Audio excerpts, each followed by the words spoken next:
Peregrinos de Cristo presenta el Catecismo, guía hacia la verdad central de la fe católica, con el Padre Johnfredi Kirama Serna.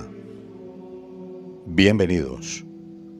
Peregrinos de Cristo, queridos amigos, para mí es un placer poder saludarlos, reencontrarme con ustedes a través de este espacio semanal, este podcast que dedicamos al Catecismo de la Iglesia Católica. Qué bueno poder dirigirme a ustedes, esta vez pues para seguir, como lo venimos haciendo, comentando, hablando un poco acerca de el Catecismo, al que hemos estado siguiendo de manera ordenada, cada numeral, y pues de esta forma posibilitar un mayor conocimiento de nuestra fe y sobre todo pues acrecentar más nuestro amor a esta fe que orgullosamente nosotros profesamos. Gracias a ustedes pues que también escuchan con gusto, con agrado este espacio, gracias a quienes también en algún momento han comentado, han manifestado alguna inquietud, han manifestado alguna pregunta. Recuerden ustedes que hay un espacio que dedicamos justamente a responder a todas las inquietudes que ustedes van manifestando cada semana en cada espacio. Que es muy probable que surjan inquietudes, preguntas, pues ya que lo que en estos 20 minutos del podcast decimos, pues es apenas una síntesis o un muy breve resumen del Catecismo de la Iglesia.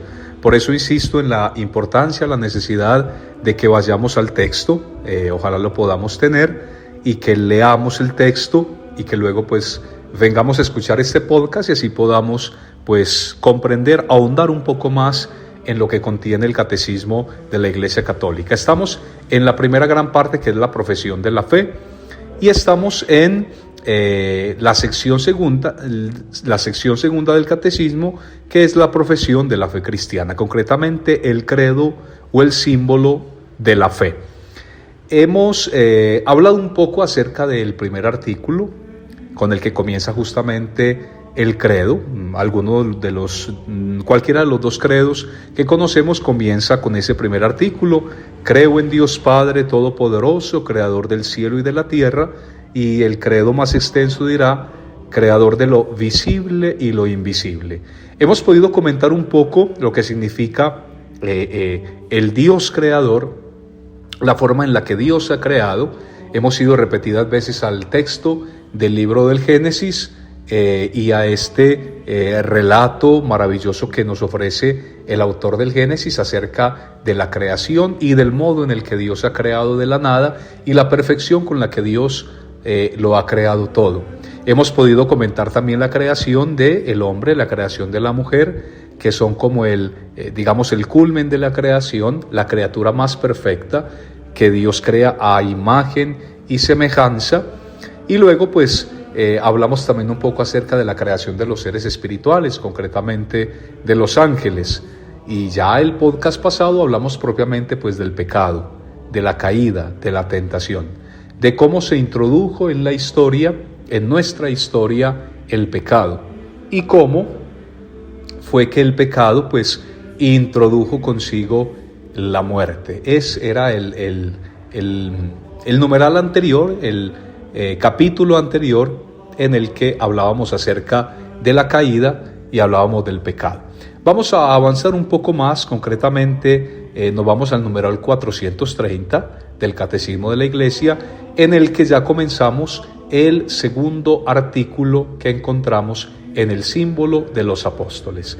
Hablaremos entonces en los podcasts siguientes de la segunda persona de la Santísima Trinidad, Jesucristo, el Hijo único del Padre, el ungido por el Espíritu y enviado a realizar el ministerio de la salvación de la humanidad.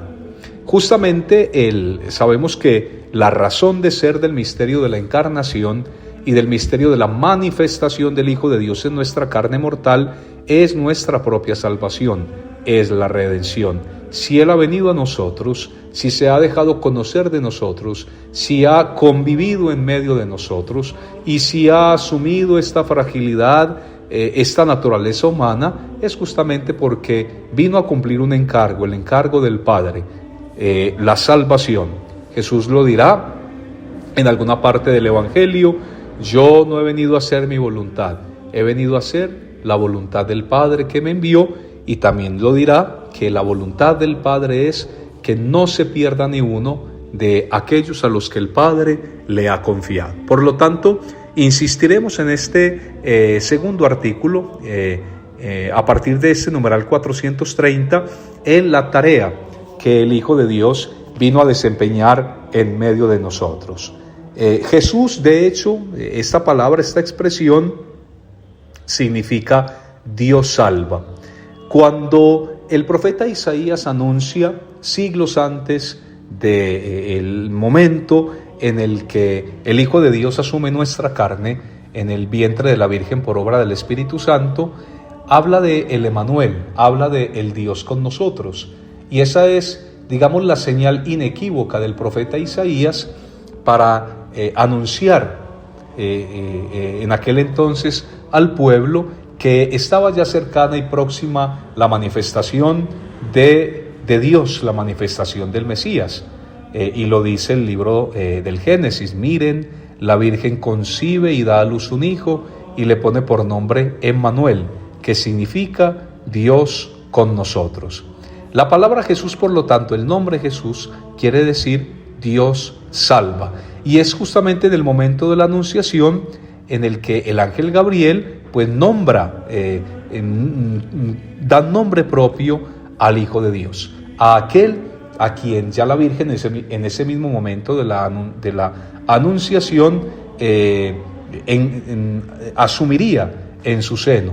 La anunciación y la encarnación, que son estos dos acontecimientos, pues marcan propiamente la plenitud de los tiempos, los albores y los comienzos de la salvación de la humanidad.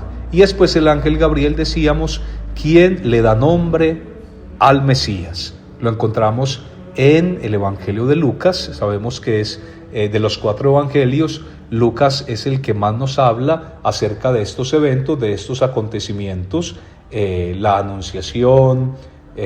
Antes nos hablará de Juan el Bautista, de cómo se anuncia el nacimiento del Bautista. Luego nos hablará de todo eso, de todo lo que acontece en la anunciación, la encarnación, en fin.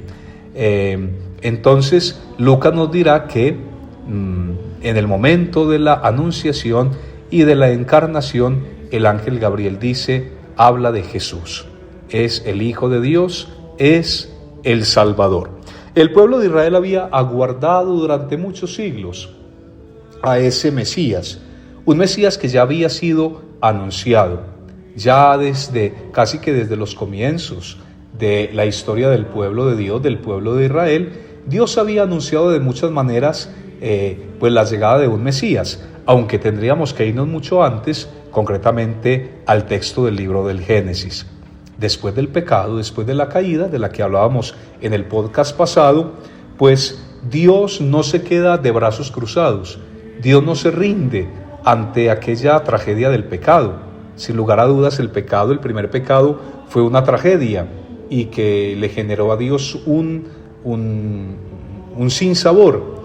Pero Dios no se queda cruzado de brazos, sino que inmediatamente después del pecado, así como Dios pues anuncia que habrá un castigo, que al hombre le tocará sudar, le tocará trabajar la tierra para poder sacar de la misma tierra el sustento, y así como anuncia que la mujer parirá con dolor a sus hijos, el mismo Dios anuncia que un descendiente de la mujer aplastará la cabeza de la serpiente. Ya se anuncia pues desde épocas remotas la persona del Mesías, aquel que cambiará la historia y aquel que hará nuevas todas las cosas, aquel en el que volverá a brillar la perfección y la santidad de la obra de la creación. Por lo tanto, la historia del pueblo de Israel es una historia también sujeta a la expectativa. Es una historia en la que la esperanza juega un papel importante, porque la historia del pueblo de Israel es una historia en la que permanentemente Dios hace promesas. La promesa que hace Abraham, por ejemplo, la de hacerlo padre de numerosas naciones, y junto a la promesa que Dios hace a Abraham, otras tantas promesas que Dios hará al pueblo de Israel. Promesas que se cumplirán en el transcurso de los tiempos. Por eso la historia del pueblo de Israel es una historia en la que la esperanza juega un papel sumamente importante. De manera muy especial, la promesa del Salvador, la promesa de un Mesías. Esa es la promesa que prima en toda la historia del pueblo de Dios. Es la promesa que más fuerza tiene en el pueblo y es la promesa que más ilusión y que más esperanza genera en el corazón de cada israelita. Pues bien, esa promesa, como todas las demás, también se cumple, y en este caso se cumple en la persona de Jesús. En el misterio de la encarnación, Dios cumple esa gran promesa, se acerca a nosotros, llega a nosotros, y en la persona de su Hijo nos muestra su rostro y deja clara cuál es su intención: salvarnos y redimirnos, levantarnos de nuestra postración.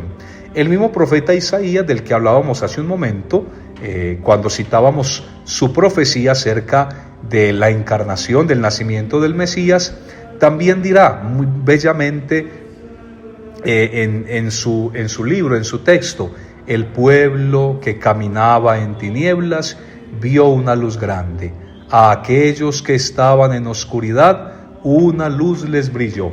Es así como el profeta visualiza la llegada del Mesías. El futuro maravilloso y glorioso del pueblo de Israel es visto por el profeta Isaías como un momento de luz, un momento en el que brilla sobre la historia de un pueblo que yace en oscuridad la luz indefectible. Es la luz de Dios y es la luz de Cristo.